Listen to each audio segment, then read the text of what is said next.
Hello बच्चों।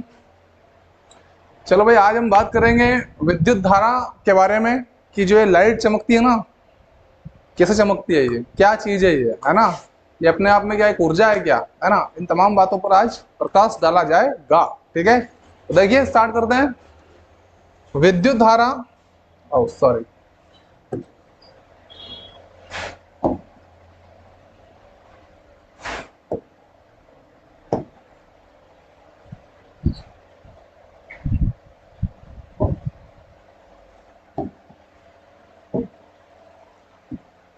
विद्युत धारा और इसके प्रभाव, अध्याय 14। देखिए विद्युत क्या चीज है भाई, सबसे पहले तो यह समझते हैं। किसी चालक में विद्युत आवेशों के बहाव से उत्पन्न ऊर्जा को विद्युत कहते हैं। कोई चालक है, जैसे मान लो कोई एक रॉड है ना। अब इसमें क्या कर दिया अपन ने, यहां से विद्युत प्रवाहित की, ठीक है ना। तो विद्युत आवेशों के बहाव से ऊर्जा उत्पन्न हो जाएगी इसमें। ये क्या हो जाएगा, ये एक्टिव हो जाएगा, ठीक है ना। उस ऊर्जा को ही क्या बोलेंगे, उत्पन्न ऊर्जा को विद्युत ऊर्जा कहते हैं। जैसे कि आपका मोबाइल, ठीक है ना। अब आपका मोबाइल बिल्कुल क्या डिस्चार्ज हो गया, राइट। अब डिस्चार्ज होने के बाद जैसे आपने उसको लाइट से टच किया, मतलब चार्जिंग किया, तो चार्जिंग के माध्यम से क्या जा रहा है, चार्जिंग मतलब क्या होता है, चार्जिंग का मतलब आवेश। आवेशों के माध्यम से क्या होगा, इलेक्ट्रॉनों का बहाव चालू हो जाएगा, इलेक्ट्रॉन जाना चालू कर देंगे उधर, ठीक है ना। तो वो एक्टिव होता है कि नहीं होता है, बताना चालू कर देता है आपको। 1% हो गया, 2% हो गया, 3%, तो ये विद्युत ऊर्जा आ रही कि नहीं उसमें, है ना। तो इसको बोलते हैं क्या, ऊर्जा। कौन सी ऊर्जा, विद्युत ऊर्जा, ठीक है। विद्युत शेल धनात्मक, विद्युत सेल में धातु की टोपी धनात्मक सिरा कहलाती है। जो धातु की टोपी होती है ना, उसको क्या बोलते हैं, धातु की टोपी, ऊपर वाला हिस्सा जो, उसको धनात्मक सिरा कहते हैं। और ऋणात्मक सिरा की बात करें तो धातु की डिस्क जो होती है, धातु की डिस्क जो होती है, उसको ऋणात्मक सिरा कहते हैं। क्या कहते हैं, ऋणात्मक सिरा कहते हैं, ठीक है। विद्युत परिपथ की बात करें तो जो विद्युत परिपथ होता है, यानी कि लाइट का जो आवागमन होता है, वो किधर से किधर की होता है, किधर की ओर होता है, ठीक है ना। तो प्लस टर्मिनल से माइनस टर्मिनल की ओर होता है। किधर होता है, विद्युत परिपथ, विद्युत धारा की विद्युत जो है वो प्लस के टर्मिनल से माइनस टर्मिनल की ओर होती है, ठीक है, ओके। विद्युत स्विच की बात करें तो विद्युत बल्ब को ऑन, विद्युत स्विच आपको पता ही है, वही लाइट वाला। तो विद्युत बल्ब को ऑन अथवा ऑफ करने में इसका इस्तेमाल होता है, ठीक है ना। विद्युत सेल की अगर बात करें, विद्युत सेल, विद्युत सेल की नोक से स्पर्श कराते हैं अथवा हटाते हैं। मतलब जब विद्युत बल्ब को हम स्विच के माध्यम से ऑन ऑफ करते हैं, तो वो जो नोक रहती है सेल की, उस पर टच कराते हैं तार को और फिर हटा लेते हैं, टच करा देते हैं और फिर हटा लेते हैं, है ना। तो ये स्विच की तरह काम करता है। विद्युत सेल की नोक से स्पर्श कराते हैं अथवा हटाते हैं। नोक से स्पर्श करा दो चालू हो जाएगा, हटा लो बंद हो जाएगा। आपने कुएं पे देखा होगा ना आपने, कि वहां जैसे अपन तार जोड़ते हैं, लगा के देखते हैं कि हाँ बल्ब चालू हो गया यार, फिर हटा लेते हैं, बल्ब बंद हो जाता है। तो स्विच का काम हुआ कि नहीं हुआ, हुआ, ठीक है। विद्युत चालक, जिन पदार्थों से होकर धारा प्रवाहित हो सकती है, विद्युत चालक कहलाते हैं। ये जैसे मोबाइल है, ठीक है ना। तो इस मोबाइल में जैसे आपने चार्जर लगाया, तो धारा प्रवाहित हो जाएगी नहीं हो जाएगी, इसमें हो जाएगी। तो ये क्या है, ये चालक हो गया अंदर से, है ना। जैसे कि कोई तार है, तो ये तार है और इस तार में यहां से आपने क्या कर दी, लाइट छोड़ दी। तो ये लाइट क्या होगी, यहां से करंट यहां तक जाएगा नहीं जाएगा, जाएगा सर।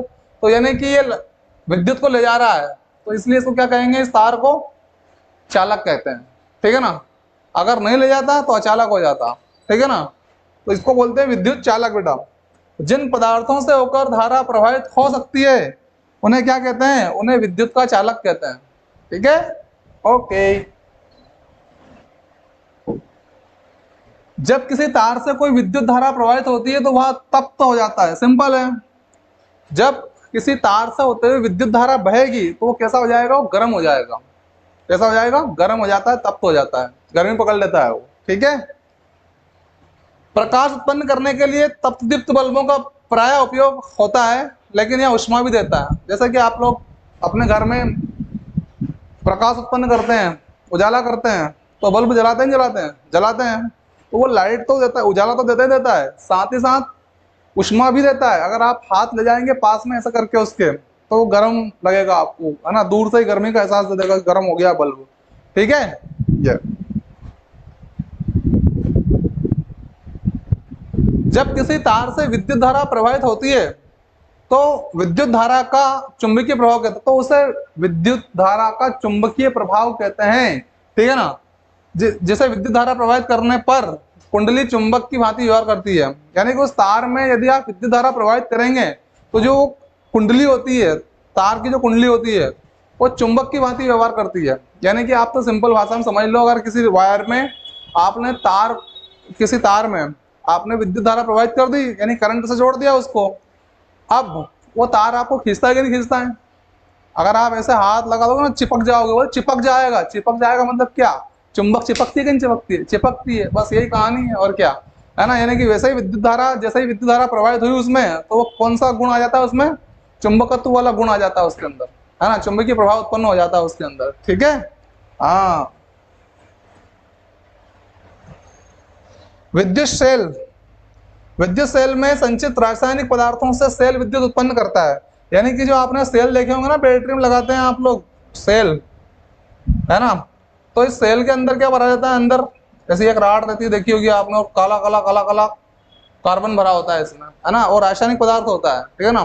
तो उस रासायनिक पदार्थ की बात कर रहे हैं कि जो इकट्ठा यानी कि संचित रासायनिक पदार्थों से सेल विद्युत से ही सेल क्या कर देता है? विद्युत उत्पन्न करता है। उस रासायनिक पदार्थ से ही सेल विद्युत उत्पन्न करता है। ठीक है। विद्युत बल्ब के आविष्कार का श्रेय प्रायः थॉमस अल्वा एडिसन को जाता है। बहुत बड़े नामी गिरामी वैज्ञानिक हुए हैं साहब, थॉमस अल्वा एडिसन। उन्हीं को विद्युत बल्ब का आविष्कार करने का श्रेय जाता है। किसको? थॉमस अल्वा एडिसन सर को। ओके।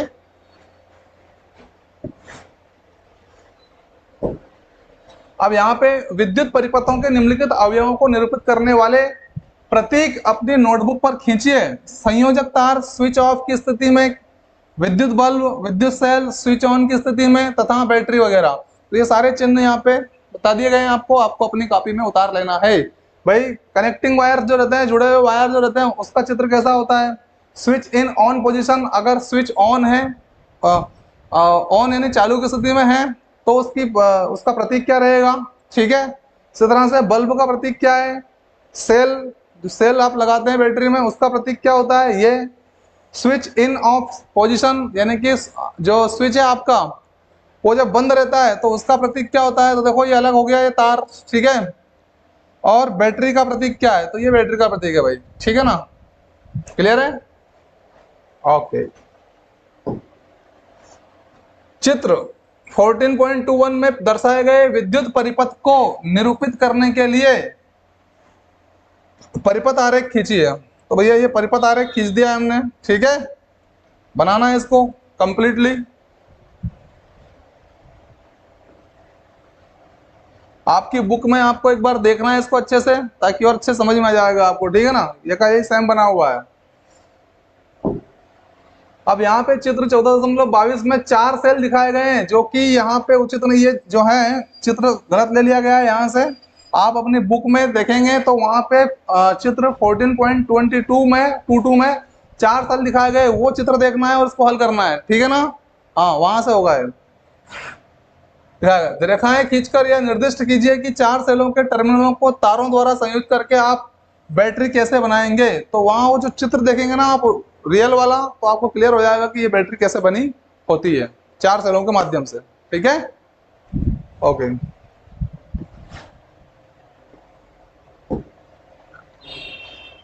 देखिए चित्र 14.23 में दर्शाए गए परिपथ में बल्ब दीप्त नहीं है, मतलब जल नहीं रहा है। ठीक है। क्या आप इसका कारण पता लगा सकते हैं? परिपथ में आवश्यक परिवर्तन करके बल्ब को प्रदीप्त कीजिए। क्या परिवर्तन ऐसा कर दिया जाए जिससे बल्ब आपका चालू हो जाए? ठीक है। तो देखो बेटा, यहाँ पे प्लस माइनस का खेल है पूरा। इस सर्किट में समस्या है, 2 कोशिकाओं का संयोजन है। 2 कोशिका मतलब 2 सेल जो होते हैं उनका जुड़ाव है। दीप्त के लिए मतलब जलाने के लिए एक सेल के सर्किट पॉजिटिव टर्मिनल को, जो सर्किट होता है पॉजिटिव टर्मिनल होता है ना, उसको दूसरे के नेगेटिव टर्मिनल से जोड़ा जाना चाहिए बस। तो बल्ब क्या हो जाएगा, चालू हो जाएगा। यदि पॉजिटिव टर्मिनल को नेगेटिव टर्मिनल से जोड़ा जाएगा तो बल्ब दीप्त हो जाएगा। ठीक है बेटा, ओके।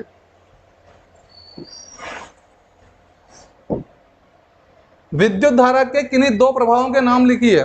दो प्रभाव विद्युत के, ठीक है। देखो पहला है विद्युत धारा ताप और प्रकाश को जन्म दे सकती है भैया। अब बताओ किसी तार में यदि हम, जैसे आपने हीटर का तार देखा होगा, नाइक्रोम का तार होता है बेटा उसमें, ठीक है ना, हीटर में, तो उसको जब जलाते हैं अपन, लगाते हैं हीटर को, है ना, तो कैसा हो जाता है, गर्म हो जाता है, नहीं हो जाता है, वो लाल चट हो जाता है बिल्कुल, ठीक है ना। और साथ ही साथ वो क्या देता है, प्रकाश देता है, देता नहीं देता है, देता है। तो विद्युत धारा ताप और प्रकाश को जन्म देती है, ठीक है। विद्युत धारा एक सीधे चालक को एक अस्थायी चुंबक में बदल सकती है। जो सीधा चालक है, जिसमें सीधे लाइट को आप प्रवाहित कर सकते हो, उस तार को वो अस्थायी चुंबक में बदल देती है या बदल सकती है। कौन, विद्युत धारा, ठीक है ना। करंट वाला तार पकड़ के देख लो, समझ में आ जाएगी, चिपक जाना है वहीं का वहीं, ठीक है।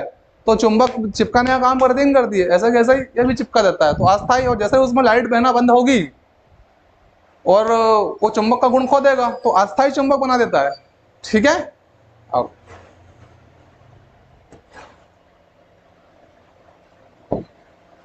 जब किसी तार से धारा प्रवाहित करने के लिए स्विच को ऑन करते हैं तो तार के निकट रखी चुंबकीय सुई अपनी उत्तर दक्षिण स्थिति से विक्षेपित हो जाती है। कैसे, स्पष्ट कीजिएगा, ठीक है ना। जो उत्तर दक्षिण सुई दिखाती रहती है वो क्या हो जाती है, वो विक्षेपित हो जाती है, ठीक है।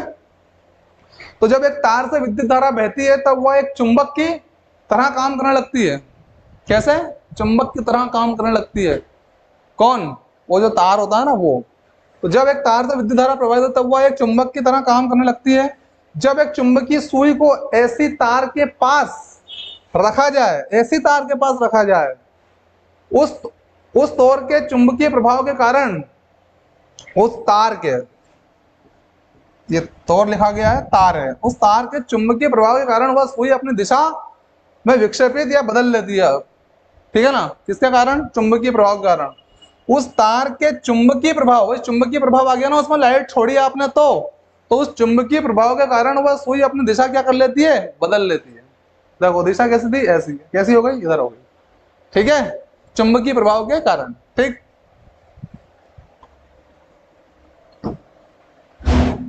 यदि चित्र 14.24 में दर्शाए गए विद्युत परिपथ में, चित्रों का विशेष ध्यान रखें, आप लोग अपनी बुक से देखेंगे चित्रों को, ठीक है।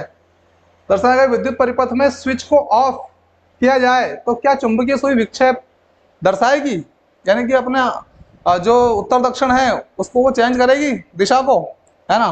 तो देखिए नहीं, क्योंकि सर्किट में विद्युत प्रवाह का कोई स्रोत नहीं है, यानी कोई बैटरी नहीं है, क्योंकि स्विच कैसा है बेटा, ऑफ है, तो विक्षेपित होने का सवाल ही नहीं है। स्विच ऑन होता तो विक्षेपित होता, ठीक है ना। इसलिए क्योंकि सर्किट में विद्युत प्रवाह का कोई स्रोत नहीं है और यानी कि कोई बैटरी नहीं है, इसलिए विक्षेपित नहीं होगी, ठीक है। रिक्त स्थानों की पूर्ति आपको करना है अब, ठीक है।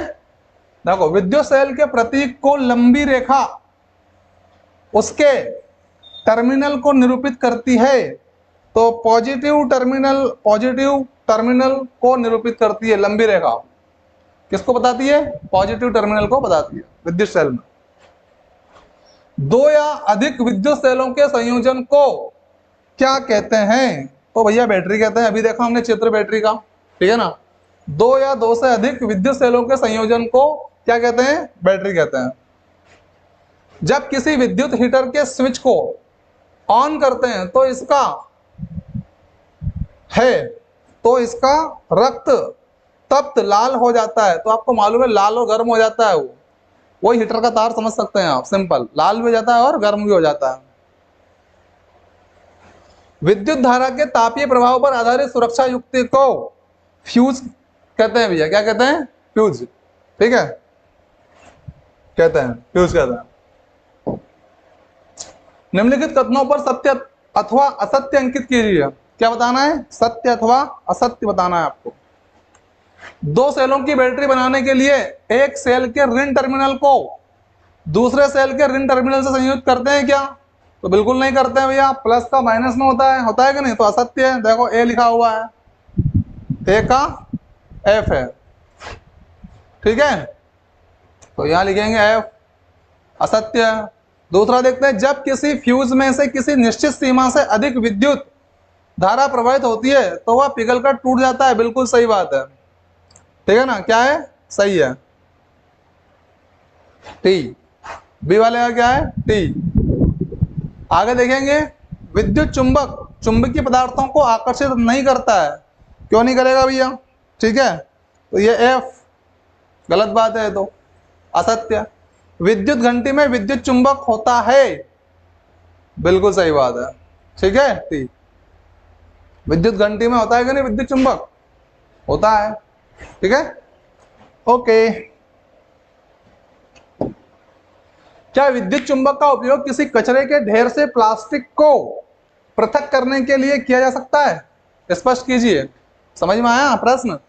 क्या विद्युत चुंबकों का उपयोग किसी कचरे के ढेर से प्लास्टिक को पृथक मतलब अलग करने के लिए उपयोग किया जा सकता है, क्या नहीं किया जा सकता है, ठीक है ना, देखिए, नहीं, प्लास्टिक बैग चुंबक द्वारा आकर्षित नहीं होते हैं, जो प्लास्टिक बैग होते हैं ना वो चुंबक द्वारा आकर्षित नहीं होते हैं। आप चाहे तो देख सकते हैं, आपके घर में चुंबक भी होगी और आपके घर में प्लास्टिक की थैली भी होगी, चिपका के देखना, उसमें नहीं चिपकेगी वो थैली, ठीक है ना, चुंबक में,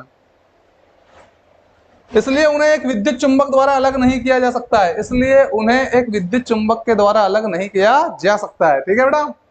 प्लास्टिक की थैलियां चुंबकीय सामग्री नहीं है, प्लास्टिक की थैलियां क्या नहीं है, चुंबकीय सामग्रियां नहीं है, ठीक है, केवल चुंबकीय सामग्री जैसे लोहे को चुंबक द्वारा आकर्षित किया जा सकता है, जो चुंबकीय सामग्री है उसी को, जैसे उदाहरण के लिए बताया उसने लोहा, तो उसी को हम क्या कर सकते हैं, जो चुंबकीय सामग्री है उसी को चुंबकीय पदार्थों द्वारा आकर्षित किया जा सकता है, ठीक है, यस।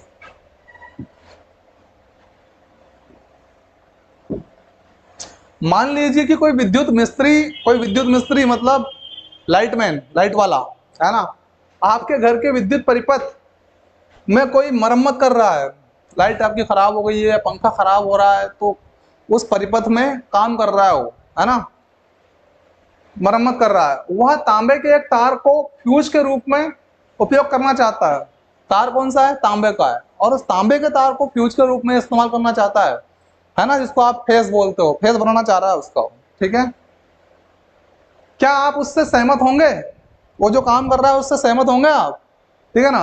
अपने उत्तर के लिए कारण दीजिए, अगर आप सहमत नहीं है तो कारण दे, और अगर आप सहमत है तो कारण दे, ठीक है, तो बिल्कुल सहमत नहीं होंगे भैया, ठीक है ना, नहीं, हम फ्यूज को एक तार से बदलने की अनुमति देने के लिए सहमत नहीं होंगे, फ्यूज का जो तार है उसको तांबे के तार में कन्वर्ट करने के लिए या उसके माध्यम से बनाने के लिए अनुमति नहीं देंगे, ठीक है। फ्यूज में तार विशिष्ट गलनांक के होते हैं, जो फेस बनते हैं ना, फ्यूज जो बनते हैं उसमें विशिष्ट गलनांक वाले तार इस्तेमाल किए जाते हैं, ठीक है ना, हर कोई तार फेस में इस्तेमाल नहीं होता है, ठीक है ना, या फ्यूज में इस्तेमाल नहीं होता है, तो फ्यूज में तार विशिष्ट गलनांक के होते हैं, तो WD को हमेशा शॉर्ट सर्किट को रोकने के लिए हमारे घरों में ISI चिन्हित फ्यूज का उपयोग करना चाहिए। भैया वो जो आदमी है ना लाइटमैन, उसको हमारे घरों में किसका इस्तेमाल करना चाहिए, ISI चिन्हित फ्यूज का उपयोग करना चाहिए, है ना, ताकि अगर लाइट लोड बढ़ जाए तो वो फ्यूज का तार पिघल जाए और हमारे अंदर के जितने भी इक्विपमेंट्स होते हैं, पंखे, लाइट, फ्रिज, कूलर, जो कुछ भी हो, ठीक है ना, वो जलने से बच जाए, ठीक है ना, क्योंकि सारा लोड वो झेल लेता है, पिघल जाता है, खुद मर जाता है, लेकिन दूसरों को बचा लेता है वो कौन, फ्यूज का तार, ठीक है, यस। जुबेदा ने चित्र 14.4 में दर्शाए अनुसार एक सेल होल्डर बनाया है, सेल का क्या बनाया, सेल होल्डर बनाया, तथा इसे एक स्विच और एक बल्ब से जोड़कर कोई विद्युत परिपथ बनाया, एक तो स्विच और एक बल्ब से जोड़कर क्या बना दिया, लाइट का रास्ता बना दिया, विद्युत परिपथ बनाया, जैसे वो रहती है कि नहीं सीरीज दिवाली पे आप लाते हो वो, ऐसा इसने क्या करा जुबेदा ने, सिर्फ एक स्विच और एक विद्युत बल्ब, दोनों के लिए भाई उसको चालू कर सकती है वो, बंद कर सकती है उस विद्युत परिपथ के माध्यम से, ठीक है ना, एक बल्ब से जोड़कर कोई विद्युत परिपथ बनाया। जब उसने स्विच को ऑन की स्थिति में किया, ऑन चालू की स्थिति में किया, तो बल्ब दीप्त नहीं हुआ, भाई लाइट चालू नहीं हुई, ऑन करने के बावजूद भी लाइट चालू नहीं हुई।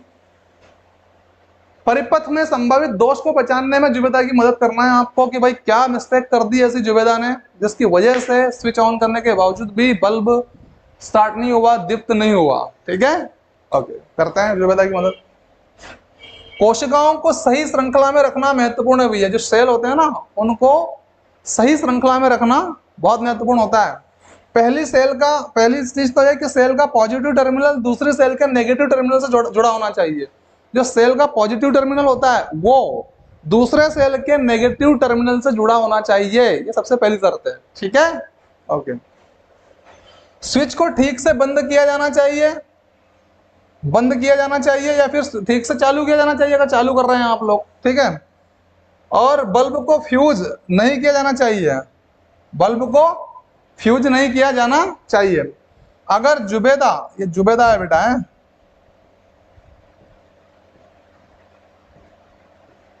जुबेदा नहीं है। ठीक है, जुबेदा इनकी जांच करेगी तो बल्ब निश्चित रूप से चमक जाएगा। ये दो चीजों को अगर देख लेगी कि सही साठ तरीके से अपने स्विच का कनेक्शन सही है कि नहीं है, और दूसरा प्लस और माइनस वाला कनेक्शन जो सही है कि नहीं है, प्लस टर्मिनल माइनस टर्मिनल से जुड़ा हुआ है या नहीं है, ठीक है बेटा, तो बल्ब ऑटोमेटिक क्या हो जाएगा, चमक जाएगा।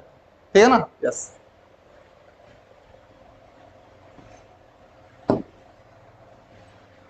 चित्र 14.25 में दर्शाए गए विद्युत परिपथ में जब स्विच ऑफ की स्थिति में है, कौन सी स्थिति में, स्विच ऑफ यानी कि बंद की स्थिति में है, तो क्या कोई बल्ब दीप्त होगा, संभव ही नहीं है। और दूसरा है जब स्विच को ऑन की स्थिति में लाते हैं तो बल्बों ए, बी तथा सी के दीप्त होने का क्रम क्या होगा, साथ में चलेंगे तीनों। ठीक है, कोई बल्ब नहीं चमकेगा, यानी कि यह यहाँ का उत्तर दर्शाया गया विद्युत परिपथ में जब स्विच ऑफ की स्थिति में है तो क्या कोई भी बल्ब दीप्त होगा, बिल्कुल नहीं होगा, कोई बल्ब नहीं चमकेगा। ठीक है, दूसरा है जब स्विच को ऑन की स्थिति में लाते हैं तो बल्बों का जो क्रम है, ए बल्ब है, बी बल्ब नहीं, तीन बल्ब है, ये तीनों बल्ब में से सबसे पहले ए चमकेगा कि बी चमकेगा कि सी चमकेगा। तो भैया ऐसा तो आपने देखा नहीं होगा कि पहले एक चमक के फिर दूसरा, तीनों एक साथ चमकते हैं भैया, है ना। तो कोई बल्ब नहीं चमकेगा, या फिर सारे बल्ब एक साथ चमकेंगे। ठीक है ना, एबीसी के दीप्त होने का क्रम क्या होगा, तो तीनों एक साथ ही चमकेंगे। ठीक है, ओके।